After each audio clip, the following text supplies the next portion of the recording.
Hello दोस्तों, मैं अंकित सिंह आप सभी लोगों का स्वागत करता हूं विजडम हब स्टडी पर। इस वीडियो के माध्यम से हम एक बहुत ही महत्वपूर्ण टॉपिक के ऊपर डिस्कस करेंगे और यह टॉपिक है डेमोक्रेसी इंडेक्स 2019, मतलब लोकतंत्र सूचकांक 2019। तो ये जो सूची है ये विश्व भर में जो लोकतांत्रिक सत्ता है उसके ऊपर बनाई गई ये सूची है, जो कि बहुत ही अच्छे से बताती है कि किस देश में किस प्रकार की जो व्यवस्था है वो चल रही है। तो ये जो सूची लाई गई है ये पूरे वर्ष 2019 में जो सरकारें हैं प्रत्येक देश की, उन देशों के कार्य प्रणालियों के आधार पर और सामाजिक परिस्थिति के आधार पर ये सूची बनाई जाती है।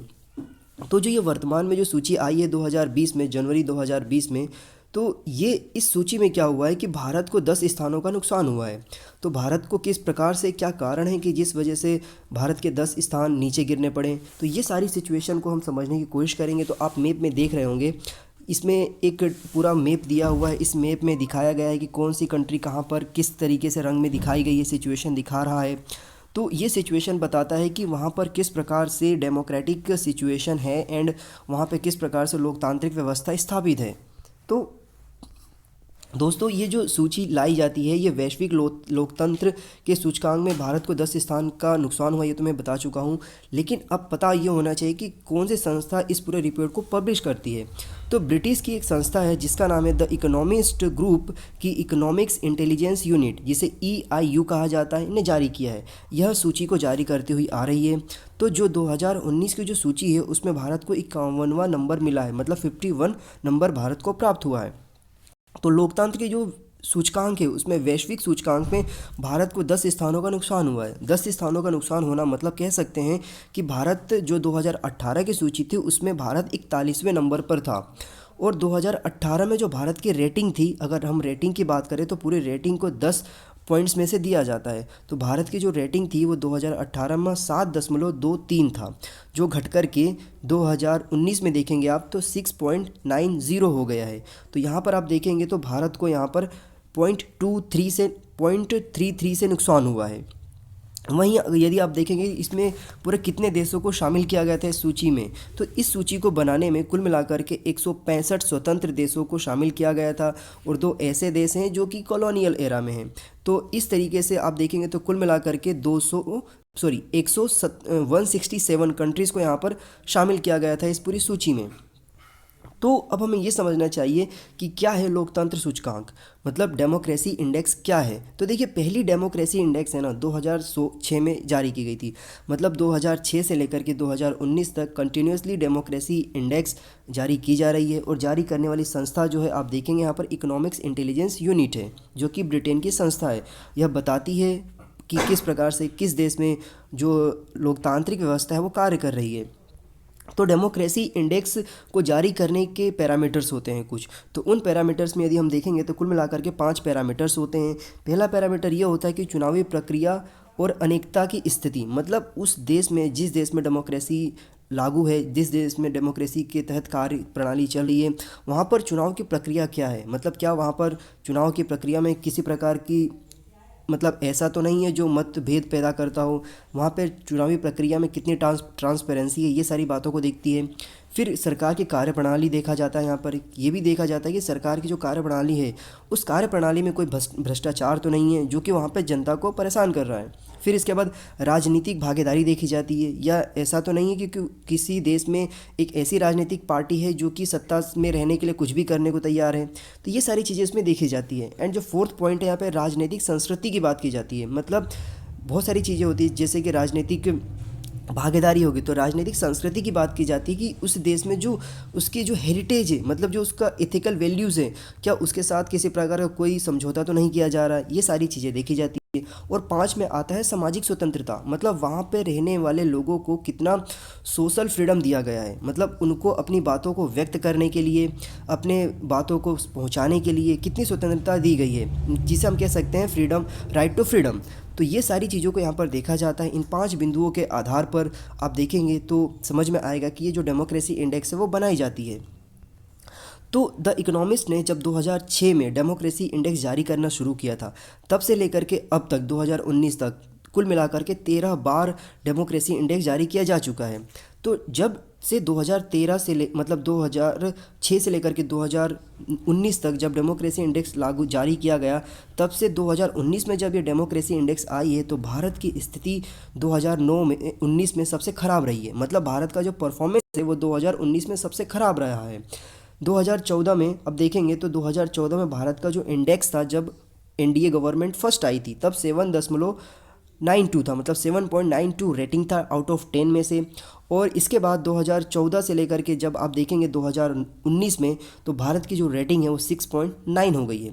मतलब जब भाजपा पूर्ण बहुमत में जब पहली सरकार बनी थी तब 7.92 था, लेकिन जब दूसरी सरकार बनी और ज़्यादा बहुमत से, तो आप देखेंगे यहाँ पर कि जो इंडेक्स में रेटिंग्स है वो भारत की कम हो गई, 6.9 हो गई। तो इस रिपोर्ट में यदि आप यहाँ पर देखेंगे कॉलम दिया हुआ है भारत के डेमोक्रेसी इंडेक्स का जो रिकॉर्ड है पिछले 13 वर्षों का, ये आप यहाँ पर देख सकते हैं और समझ सकते हैं कि सबसे अच्छा परफॉर्मेंस कब था और सबसे ख़राब परफॉर्मेंस कब था। तो सबसे अच्छा परफॉर्मेंस की अगर बात करें हम भारत की, तो 2014 में था जो कि 7.92 था, और सबसे ख़राब 2019 में है। और जब पहली बार इंडेक्स आई थी तो भारत की रेटिंग 7.68 थी। इसके बाद इस रिपोर्ट में और भी कई बातें कही गई है, जैसे कि इस रिपोर्ट को जो वर्तमान में 2019 का जो रिपोर्ट दिया गया है, उस रिपोर्ट में कुछ जो पैरामीटर्स को विशेष रूप से ध्यान दिया गया है वो ये है कि भारत में नागरिकों की जो आज़ादी की स्थिति है एक साल में कम हुई है, मतलब 2019 में कम हुई है, इस वजह से भारत की रेटिंग कम हुई है। फिर अलग बात एक ये कहा गया कि लोकतांत्रिक सूची में यह गिरावट देश में नागरिक स्वतंत्रता के ह्रास का कारण आई है। मतलब आप देखेंगे यहाँ पर जो बोला है यहाँ पर कि सामाजिक स्वतंत्रता की बात कही गई है, यहाँ पे राजनीतिक स्वतंत्रता की बात कही गई है, राजनीतिक संस्कृति की बात कही गई है, सरकार की कार्यप्रणाली की बात कही गई है। तो सारे के सारे जो 4 पैरामीटर्स इसमें बाकायदा आते हैं। फिर ये जो रिपोर्ट है, इस रिपोर्ट में जो कमी का मेन कारण बताया गया है कि इसमें जो रीज़न क्या है कि इसकी जो रेटिंग है वो 6.9 हो गई है। तो इसकी जो रेटिंग है, इनमें यदि आप समझने की कोशिश करेंगे, इसके जो कारण दिए गए हैं उसमें कश्मीर से जो अनुच्छेद 370 हटाया जाना है, ये उसके बाद जो एजिटेशन क्रिएट हुआ है वो इसको शामिल किया गया है। फिर नागरिकता संशोधन कानून जो लाया गया है, लागू करने की वजह से भारत में जिस प्रकार से सामाजिक परिदृश्य माहौल बिगड़ा है, उन सारी के कारण ये सारे के सारे जो पैरामीटर्स है, इस पैरामीटर में इनको इंक्लूड किया गया है। इसलिए भारत की जो डेमोक्रेसी इंडेक्स में रेटिंग है वो कम आई है यहाँ पर। फिर इस सूची में अगर हम बात करें अन्य देशों की क्या क्या सिचुएशन है, तो देखिए अन्य देशों में देखेंगे तो चीन जो हमारा पड़ोसी देश मुल्क है, उसका जो यहाँ पर रैंकिंग देखेंगे तो 153 है। हालांकि वो यहाँ पर डेमोक्रेसी नहीं है, नाम मात्र की डेमोक्रेसी है। फिर इसके बाद आप नॉर्वे को देखेंगे तो नॉर्वे सबसे अच्छी सिचुएशन में है। यहाँ पर नॉर्वे की जो रैंकिंग है यहाँ पर आप देखेंगे तो फर्स्ट नंबर पर है। वहीं उत्तर कोरिया जो है सबसे अंतिम पायदान पर है, मतलब 167वें पायदान पर है वो। फिर इसके बाद आप यदि आप देखेंगे यहाँ पर कि इनके कुल पैरामीटर जो होते हैं वो किस आधार पर, मैंने बता दिया आपको, लेकिन उसकी क्या क्या श्रेणियां हैं। तो देखिए ये जो पूरा का पूरा प्रोसेस होता है, इसमें कुल मिलाकर के 4 श्रेणियों में विभक्त किया गया है, सारे देशों को करके यहाँ पर रेटिंग बनाई जाती है। तो जो पूर्ण लोकतांत्रिक देश हैं उनको 8 से ज़्यादा अंक हासिल जो करता है जो देश, उसको यहाँ पर पूर्ण लोकतंत्र कहा जाता है। मतलब वहाँ पर डायरेक्ट डेमोक्रेसी की बात की जाती है, मतलब वहाँ पे पब्लिक अपनी बात को डायरेक्ट सरकार तक पहुँचा सकती है, ये ऐसा माना जाता है। फिर जो दूसरी सूची है यहाँ पर वो त्रुटिपूर्ण लोकतंत्र कहलाती है। इसमें भारत जैसे देश यहाँ पर आ चुके हैं। जैसे कि हमारे देश की जो रेटिंग है वो 6.9 है, तो 6 से ज़्यादा लेकिन 8 से कम जब होता है ना, तो इस प्रकार के देशों को यहाँ पर त्रुटिपूर्ण पूर्ण लोकतंत्र कहा जाता है। फिर जो तीसरी आप सूची देखेंगे तो यहाँ पे संकर शासन कहलाता है। तो संकर शासन में क्या होता है कि 4 से तो ज़्यादा होता है लेकिन 6 से कम होता है, तो ये तीसरे श्रेणी प्रकार के लोकतांत्रिक व्यवस्था हो जाती है यहाँ पर। और जो चौथा है यहाँ पर 4th पायदान वाला, तो वो कहलाता है सत्तावादी शासन। मतलब 4 से कम होता है, 4 या उससे कम हो जाता है तो यहाँ पर सत्तावादी शासन कहा जाता है। तो चाइना जैसी कंट्रीज़ इस श्रेणी में आते हैं, चौथे पायदान वाली श्रेणी में। तो भारत जो है वो भारत त्रुटिपूर्ण लोकतांत्रिक जो व्यवस्था है उसमें है अभी, जो कि रेटिंग भारत की 6 से तो ज़्यादा है लेकिन 8 से कम है। फिर इसके बाद यदि आप देखेंगे तो चाइना का मैंने बताया कि वो 153 नंबर पर है, तो उसकी जो रेटिंग है वो 2.26 है, जो कि वैश्विक अगर रैंकिंग में देखें तो बहुत ही नीचे आता है ये। फिर यदि हम बात करें उभरती हुई अर्थव्यवस्थाओं की, तो ब्राज़ील की जो रैंकिंग है देखेंगे आप यहाँ पर, उसका वो 52वें नंबर पर है, जस्ट हम इंडिया के बाद। और उसकी जो रैंकिंग है, अंक है, वो है यहाँ पर 6.86। वहीं रूस की बात करेंगे आप, तो रूस भी थोड़ा चाइना से तो बेटर सिचुएशन में है, उसकी जो रैंकिंग है वो 3.11 है। फिर जो हमारा जो पड़ोसी मुल्क है पाकिस्तान, पड़ोसी मुल्क पाकिस्तान की यदि आप देखेंगे तो यहाँ पर 4.25 अंक है, जो कि इस सूची में 108वें नंबर पर है। श्रीलंका की यदि आप देखेंगे तो 6.27 है, जो कि यहाँ पर 69वें नंबर पर है। फिर बांग्लादेश की बात करते हैं आप तो 5.88 अंकों के साथ बांग्लादेश यहाँ पर 80वें स्थान पर है। तो यहाँ पर जो नॉर्वे यहाँ पर पहले सूची पर है, और यहाँ पर जो उत्तर कोरिया है वो यहाँ पर 167वें नंबर पर है। इसके अलावा जो अन्य जो विशेष प्रकार के जो 10 कंट्रीज़ है उसमें आप देखेंगे कि आइसलैंड है, स्वीडन है, ये सारे शीर्ष कंट्रीज़ आते हैं। तो जो टॉप 10 कंट्रीज़ है उसमें आप देखेंगे चौथे स्थान पर न्यूजीलैंड है, 5वें नंबर पर फिनलैंड है, 6वें नंबर पर आयरलैंड है, डेनमार्क 7वें पर है, 8वें नंबर पर कनाडा है, 9वें नंबर पर ऑस्ट्रेलिया है, और 10वें नंबर पर यहाँ पर स्विट्जरलैंड है। तो ये जो आपको सूची दिखाती है ये बताने की कोशिश करती है कि किस प्रकार से जो सारे कंट्री हैं अपनी डेमोक्रेसी को अच्छे से मेंटेन किए हुए हैं। इवन आप देखेंगे यहाँ पर आश्चर्यचकित करने वाली बात यह है कि अमेरिका जैसी कंट्री जो कि मतलब डेमोक्रेसी का जनक माना जाता है वो भी टॉप 10 में नहीं है।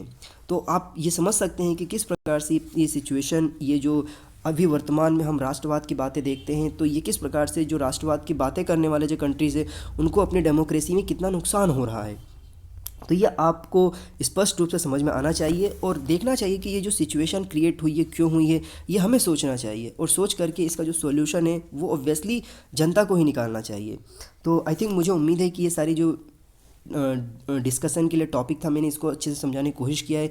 यदि इसमें किसी भी प्रकार की कोई त्रुटि हुई होगी तो मैं आपके जो सजेशंस है उसको मैं आमंत्रित करता हूँ मेरे कमेंट सेक्शन में कि आप मुझे सजेशंस दीजिए, ताकि इसमें और भी किस विशेष प्रकार के जो भी जानकारी होगी मैं आपको देने की कोशिश करूँ। हालांकि ये जो पूरा का पूरा आर्टिकल है ये मैंने बहुत सारे रिसोर्सेज से मैंने कलेक्ट किया है, उसमें से मैंने न्यूज़पेपर और इंटरनेट का सहारा लिया है और ऑफिशियल वेबसाइट्स पर भी जाकर के सहारा लिया है। तो ये सारी जानकारी आपको कहीं पर भी किसी भी सोर्स पर एक साथ नहीं मिलेगी। तो आई थिंक मुझे उम्मीद है इसकी PDF यदि आप डाउनलोड करना चाहते हैं तो आप हमारा जो टेलीग्राम का चैनल है वहाँ से जाकर के इसका PDF डाउनलोड कर सकते हैं। एंड आप मेरे अनअकैडमी के कोर्सेज भी देख सकते हैं जाकर के मेरे अनअकैडमी प्रोफाइल पर इस दिए हुए लिंक का यूज़ करके। और एक सीरीज़ में चलाता हूँ UPSC 2020 के लिए, जिसमें मैं करंट अफेयर की जो फैक्ट्स हैं वो 7 से 7:30 बजे के बीच में अपलोड करता हूँ, तो उसे भी आप जाकर के देख सकते हैं। So thank you so much, have a good day, जय हिंद, जय भारत।